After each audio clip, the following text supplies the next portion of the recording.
You're a star. She says, what's gonna happen to me? What are you gonna do to me?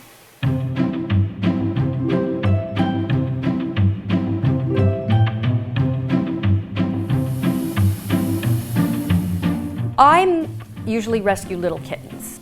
I bathe the rescue kittens when I get them because oftentimes rescue kittens are found outside. There's dirt, there's fleas, and fleas, too many on a little tiny thing, causes flea anemia.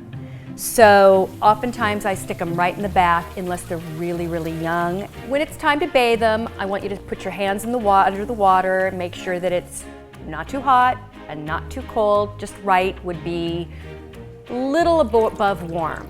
I get a medicated shampoo. I pretty much do use that. It'll take care of the fleas, it'll take care of any skin irritations there might be. You want to be most careful of their eyes. You want to try not to get the soap or even in the water in their eyes. Take your hands and hold both hands on this kitten. One scrunching, the rest trying to rub the kitty down so they do stay calm, and then you want to get the soap off of them.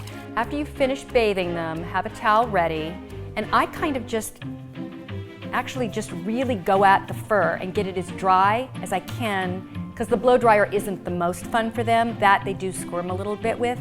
When using the blow dryer, make sure the setting is on the warm and not on the highest volume, and then make sure they're all dry and warm, and then give them some food.